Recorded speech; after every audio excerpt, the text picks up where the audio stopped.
Anytime you're ready.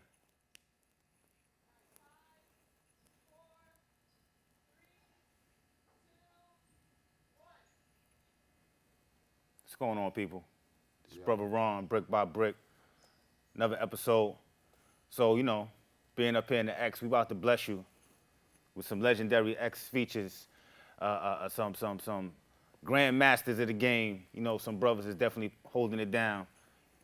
We got two of the, most well-rounded brothers that have graced us up to this point. Without further ado, we got Brother Marquise Zulu from Zulu Nation, and we got the legendary Kevie Kev in the place to be. Peace and blessings. What's going on, everybody? Yo, What's what's happening, good? bro? How you? My man. Peace from brother, peace. All right, glad to have y'all here. Glad to have y'all here. Yeah. Me and the brother right here, Marquise, we had some business dealings to the anniversary y'all just had. Right. You know what I'm saying? I came out there, that was a good look. Indeed. Definitely a good look. You all put that on, that whole joint right there. Unsigned artist night. to be Unsigned artist night. specific, That was at what was that at? Over near Yeah. Over there, but I near can't Hunts remember Point. the address. Out near Hunts Point. No, it was off of by Simpson Street. Yeah, that's Yeah, right. yeah. That's right behind. You know what I'm saying? Yeah, Simpson Street. There you South go. of Wild. South Bronx. South Bronx. Yeah, there you go. All right, that's what's up. So so you put on a lot of events like that, such as that. Yeah, well, my man from the Zulu Nation, he knows that I do that on my own. I book acts, I do showcases. Okay. So he asked me to take charge of that event. So, I did that for the nation. That's what's up. That's Zulu what's up. does a lot for the community. Been doing it for over 40 years. So I was blessed, and I thank God that he came to me and asked me to do it, and it went well, I might add. It did. It was packed and jumping. It definitely was. And y'all put on joints throughout you yourself, you put on joints throughout the summer and the fall. Well, I don't do it like I used to. I do it spotty now. Like June 24th, I got a showcase at a place called Nabe in Harlem. Okay. It's on Frederick Douglass. And I got a show with Tana Gardner who sang Heartbeat on June 25th. So, okay, I okay. get that itch every now and again. right, I don't right, do it like I used to, but every now and again, you Okay. catch me in there, no doubt. So the brother, Kevie Kev, Yo. why don't you, I'm not even gonna do it. Why don't you let the people know who you are? Hey, yo. I've been in the game since 1976. Started at 14. Hip hop is built by kids. This is not an adult game. Young people made this game. It's one of the biggest games in the world. It has more jobs for life. You could be any age to get into hip hop, but you gotta be nice. When I stepped into the world of hip hop, I rocked with the Grand Wizard Theodore, DJ Mean Gene and Cordio, Master Rob, his name was Robbie Rob, Kevie Kev. We was the L brothers. Throw your L's up. We hired Busy B about 77, 79. I put the group together, Fantastic Romantic 5 MCs. I became the Waterbed Kev. I was down with the Grandmaster Flash and the Furious 5 from 1982 to about 85, Furious Lovers. After I put the Fantastic and then went solo, signed with Sugar Hill Records in 83. Traveled with the Sugar Hill Gang, Crash Crew, Treacherous, Funky Four, Spoonie G, so have you. I'm a solo to this date and I still work on my peoples, yo, one love, and I'm glad to be here. Wild Style, hip hop movie. First hip hop movie ever. Biggest hip hop movie ever. Indeed. Biggest samples out the movie. Turn It Up, my sample. Puerto Rico, ho, my sample. Y'all care, boy, my sample. My mic sound alright, my sample. Waterbed Kev has been sampled by Dougie Fresh, Big Daddy Kane, Public Enemy, Big Pun, Sadat X, Pete Rock, The list goes on. It's on and on, man. You know what I'm saying? It don't stop, man. It keep you in the game even when you out the game. Word up. Ma, I love you. What's up? I'm saying with things like that, that's a long legacy, brother. Yeah, no doubt. And it don't stop. We're getting ready to put another Sugar Hill tour together real soon. We're going to go out again. All label mates and get that money. Word is bond. Meanwhile, I sue a lot of artists. I sue LL Cool J. I sue Pete Rock. I sue Sadat. I'm about to sue Prodigy and Optimus. I'm about to sue your man Kanye West. He just put a joint out with my government on it with Chris Brown. I wish they stopped stealing and just come to us and ask us what's good. And if they can't find us, just come to the X and find somebody like my G right here Indeed. or my G right here. Niggas know how to get at us. Stop fronting and stealing, man. Word up. We got food to put on the table, and we got kids and families just like y'all. So I'm saying, so all right, let's touch that for a quick second. Brother don't have a way to contact you or don't reach out to you, because they always got a way to contact you. You ain't hard to find. So they don't reach out to you. Do you slap them a little extra hard at that point? Or do you know what I'm saying, give them the love discount? I show the love, but I don't appreciate people stealing when they can find us. We still living. If you feel that you need to sample my music on your music to make your music go platinum, then you must pay for that. You get a whole record and you ain't ready to put it out till you get a Waterbed Kevie Kev sample. Come on, man. What's up with the ducats, man, for real?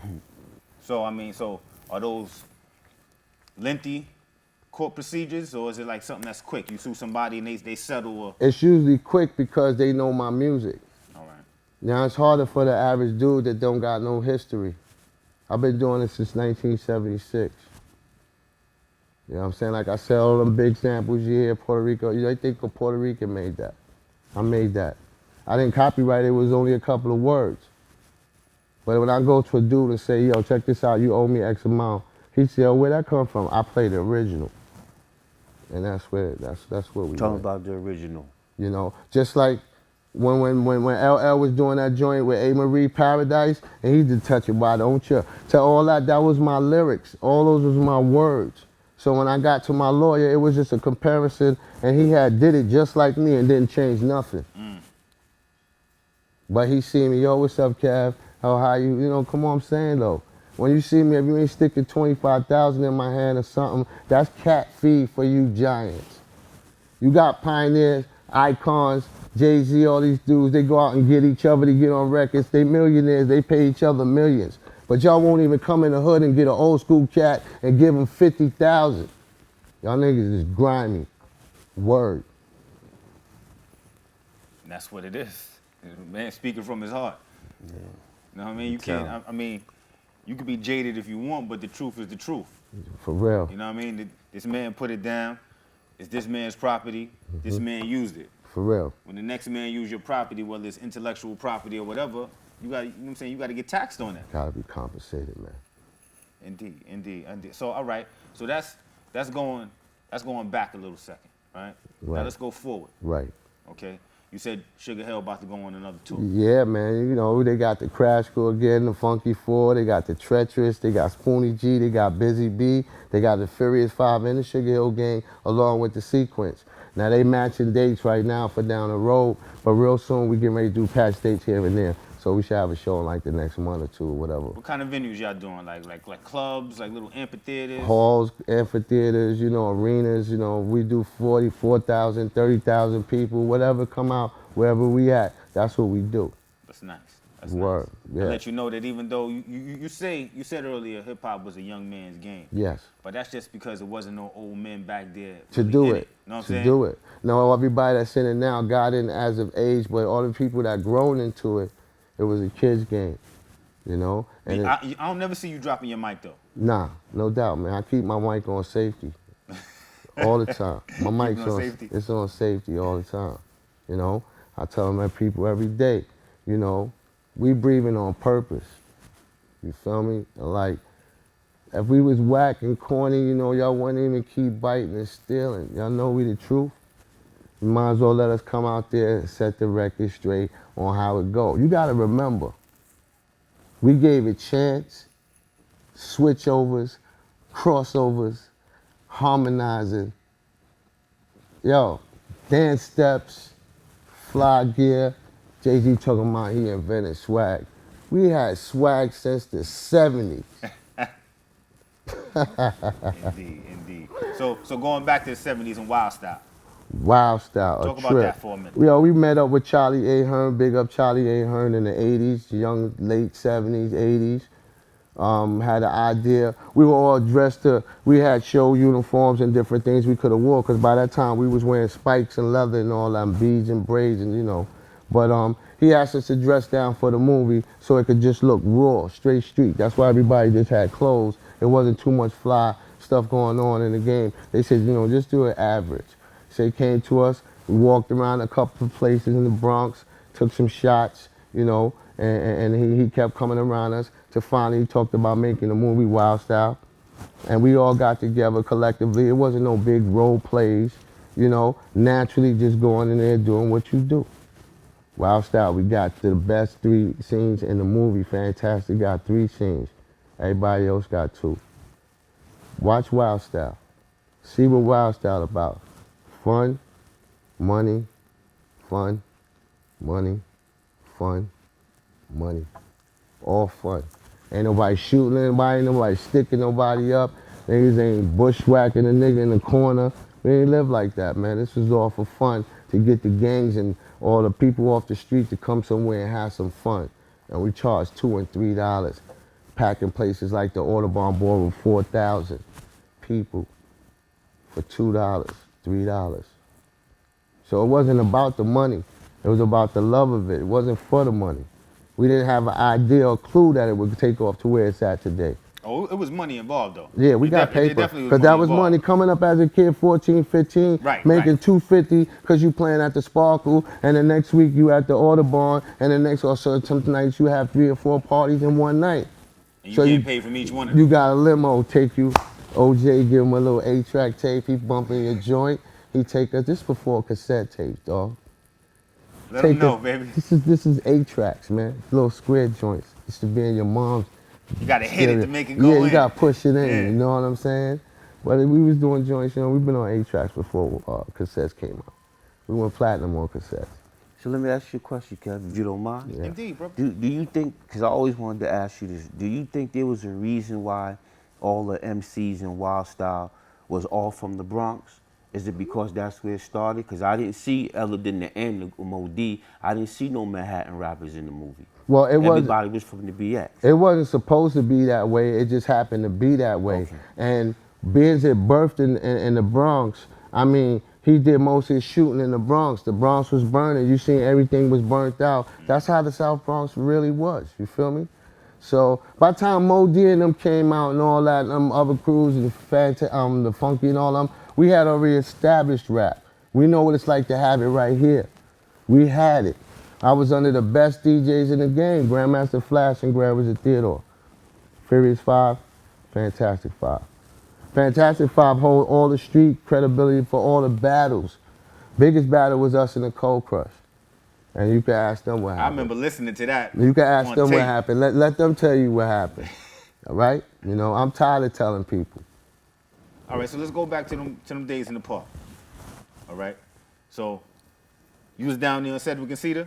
Cedric and Cedar was a place we went to the night that the lights went out when KKRS put that in his record. And hip hop wasn't birthed over there. It was on Tinton, Boston Road, you know, 166th Street. That was the birth of hip hop, South Bronx. And then it moved to the Bronx, Boston Road, 63 Park was one of our biggest parks. But we didn't tell people we coming out. We just take our system out and point the speaker South Bronx, East Bronx, West Bronx, and down the hill and turn it on. And then before you know it, like magnets, man, they was followers, man, for life. So what's some of the most memorable experiences you had? Wow. Some of them park jams. Well, you know, when you going out there and you lunging, you got your uncles and your family coming to watch you, you know, and you got the ropes up because can't nobody get behind the ropes, you know what I'm saying? And you young and you doing your thing. It's all about fun. Like I said, you're not even thinking like next week. You ain't thinking a month or two. It's just the time being. So all the memorable days was in the park, Arthur Park, Cedar Park, 63 Park, you know, that was where the most big jams was happening. And big up the L Brothers, because the L Brothers was where my legacy began. The L Brothers. So now, all right. So now we move from, I mean, it's the same culture, but we move from going from this club, 3, 4 clubs a night. We go from the parks. What was the street like at that time? Like I know there was a heavy gang presence in the Bronx. Well, But was it like respectful, or was it like the way it is now, where it's a little, the rules have changed? well, when it first started, there was the Roman Kings, Black Spades, Immortals, Young Pearls, Black Pearls, Super Slicks. This is just a couple of names. You had the Casanova crew, you had the Wilkins crew. All these guys was rumbling. Rumbling was really big. Nine crew, Nine was off the hook. The Bowling Brothers, all them dudes down there. Big up Frank Nitty, Blue and all y'all from, 69th Street Projects. Dinky and Binky, they used to go out and play 3-card Molly with and get all the money in 75. I was 12. But I had 19 pair of sneakers, and like 40 Kangos and 30 warm-up outfits. Nike wasn't even all that yet. You feel me? Adidas, Okay. You know what I'm saying? Stan Smiths, Pro-Keds, Shell Tops, stuff like that, man. Markners, cardigans, sheepskins, shit like that, man. That's what it is. That's what it is. So I mean, you come out the era where these gangs had a code. You know what I mean? If you didn't know them coming out, you could get robbed. No, you definitely would get robbed. If definitely. you in the wrong block. Right. But if you was with your seed, you good. You may get a pass. You go for sure. There was respect. It was. You with your grandmother, you get a pass. It was like, boom, when they get ready to stick you out, I could know him. Yo, chill, that's my peoples. And nigga would say, all right, cool. Nah, not forget you, Kev, and try to put it on you. Right. All right, cool, it's all good. Take that outside. There you go. Feel me? And that's how it went down and stuff. It ain't like that no more. We survived so many shootouts, it's ridiculous. I'm gonna tell you when I knew hip hop was getting great and grand and I knew it was gonna be here and I knew it was a tough game. We was in the T Connection one night and I sometimes used to leave the mic and go to the store and to the door and collect the money. I was about my paper. I go to the door, I'm collecting money. Dude come upstairs, another nigga chase him up in the joint, shoot him in his forehead. The guy drops on the floor, they turn the music off. It's only one dude laying on the floor. Ambulance come, they picked the dude up, wiped the spot, and said, all right, y'all can put the music back on. Stop it. And we put the music back on and kept playing. And the party goes on. That's when I knew it was real. But what I want to say is, though, also piggybacking on that, because I was a young boy. Yeah. You know what I mean? So I grew up admiring him and the whole Pioneers. And I don't want that statement for people who don't know about the culture of hip-hop to think that hip-hop was always violent. Because hip-hop is about peace and love. Whenever there's ignorance, it's the ignorance of the people. Exactly. It's not the ignorance of the culture. Okay. Like for instance, he was just talking about gangs. Hip-hop back then made the gangs disappear. Most of the gang members became rappers. That's why back in the day, you would have crews with 5 and 6 MCs. So yesterday y'all enemies, today y'all rocking the mic together. So that a lot of people don't know that hip hop kicked the gangs off the planet in New York City. Now it's a whole different story because hip hop ain't new no more. You understand? It's worldwide now. It's universal. So in the beginning, like I said, I repeat that, hip hop replaced the gangs. And that was good for the community and that was good for the culture. But if you read TV, if you listen, and if you don't know no better, people would think it was violent. No, hip hop made the violence disappear. Yeah, a million times hip hop was good and 20,000 was shootouts, So and it's the people, it's not the culture. Now don't get it wrong.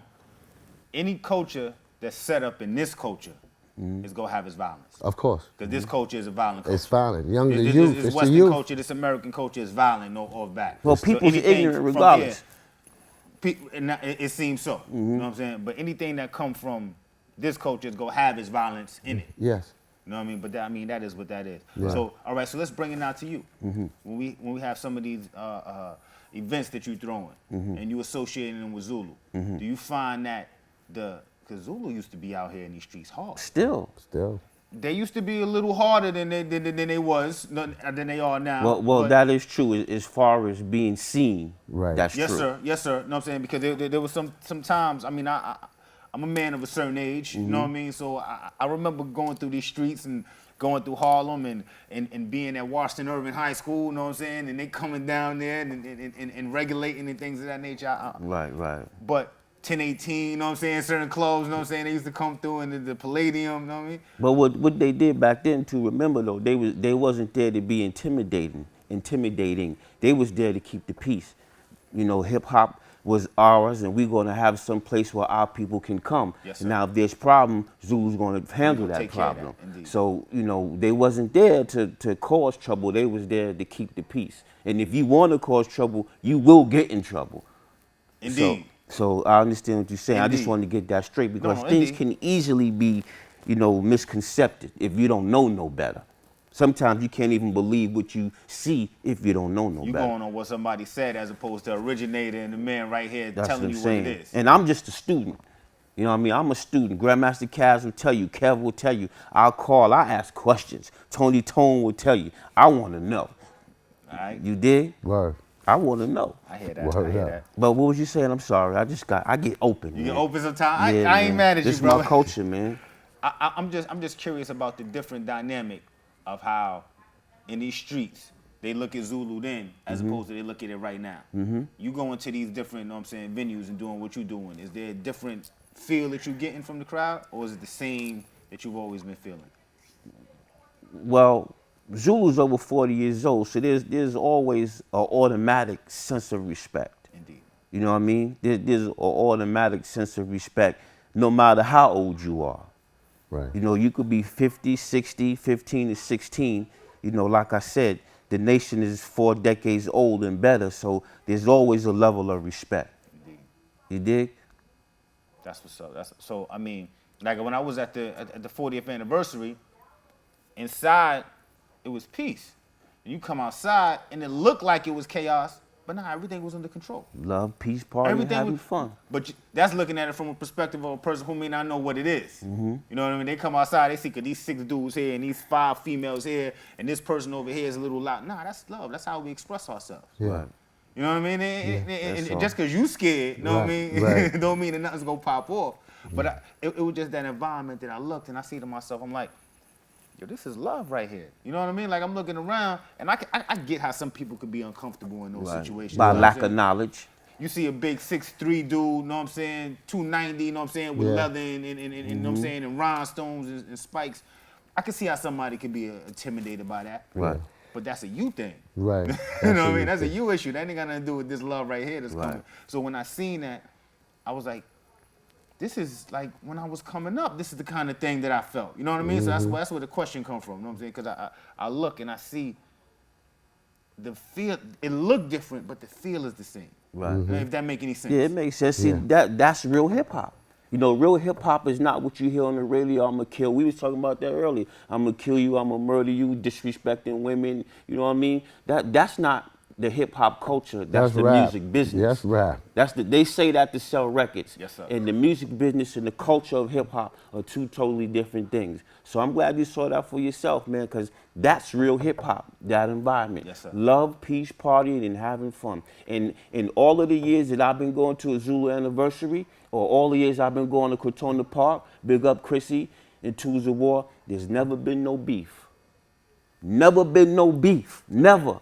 Never. And you can't get no more hip hop than a Zulu hip hop event than the anniversary. You can't.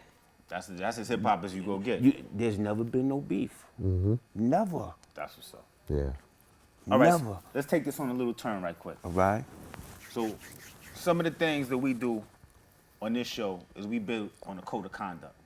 So I'm jumping on the back of that. How it seems like there's a code of conduct at Zulu events. And it's an unwritten rule that this ain't gonna happen, that this ain't gonna happen, that this ain't gonna happen. And if those things happen, watch what happens to follow them up. You know what I mean? There's Yes. repercussions to your actions. Yes, it is. We need that in our community, in our hood with these youngins. Even some of these grown-ass men are just out here and women are reckless, not caring about what's going on. So I ask you to, what are some of the codes of conduct that you think that we need to implement in our community? And that could be something simple from when you walk down the street with your woman, you walk on the outside, or it could be something more complex, like our dollar need to bounce through the hood 7 times before it come out the hood. You know what I mean? But what code of conduct do you think that we should have? I'm gonna start with you, bro. You start with me? Yes, sir. Well, first of all, I think that all men, instead of having to pay child support, in addition to that, I shouldn't say instead of, I think all men should be required to spend a certain time of hours a week with their child. That's what I think, because I'm serious about fatherhood. And I think if the law changed that you got to spend 10, 15 hours a week with your child, I think that should be just as important as spending money. Because money can't tell you I love you. Money can't teach you right and wrong. You know what I mean? Money can't school you. No, this is not what you do. This is not what you don't do. And I bet you it'll start a business too. Because Just like some men don't pay their child support, all women, the parents ain't gonna be there every time they gotta be there. So that would cause jobs. That would be a whole different business. You ever think of that? I never thought about it. But now That that you that would say it, become a business. So in my heart, that's what I would. If I could mandate this world, other than everybody love everybody, fathers must spend a certain amount of time with their children. That would be if I was president, that'd be the first Bill of Rights or whatever, I got for you. lack I got of a you. better That's term. what's up. So all right. So you don't follow that code of conduct. What? Just like child What support. penalty? You just like child support. You go to jail, you get a warning or something. I'm sure I'll let the powers that be regulate that, just like they do with the money. You know, that'll be a business. I'm trying to tell you. Now I don't mean to go off on a tangent, but you think cool. that's something that we need the man to regulate, or is that something that we as black men can regulate on our own? Well, I think the human race, because I don't want to narrow it down to blacks because, But we talking about our community. oh, well, then I'll stick to our community. I'll let that be for us then. Because the reason I asked that question, because the one thing I don't want to do is because you can't spend that 10 hours with your son. Now you got to go to jail. You know what I mean? A week? I don't want to put you. Let's say 3 weeks pass. You know what I'm saying? And something happened where you got to work. You know what I'm saying? Or you get sick, or you know what I'm saying? Got some instance or whatever. Me personally, I don't want. Even if you can't pay your child support, I don't want you going to jail. You know what I mean? Because now when you in jail, you still building up what you got to pay.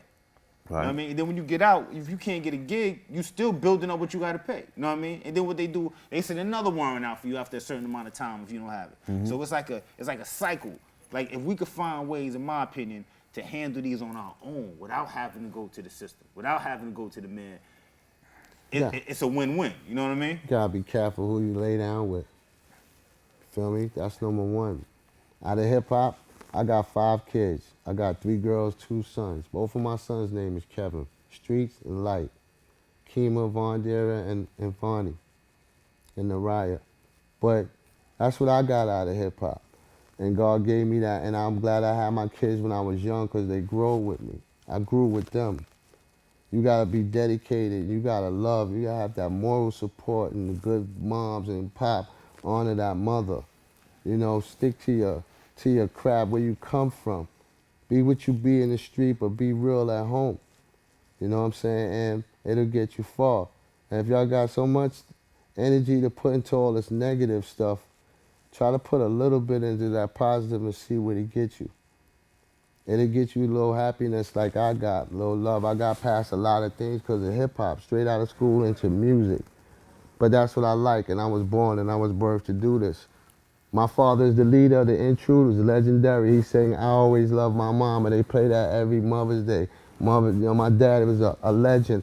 I'm originally born in Harlem, raised on 112th Street, 113th Street, 127th in St. Nick. I came to the Bronx in 1971. I was about 8. And I've been here ever since. I repped the Bronx. But stand up, Manhattan. Y'all know what time it is. Harlem!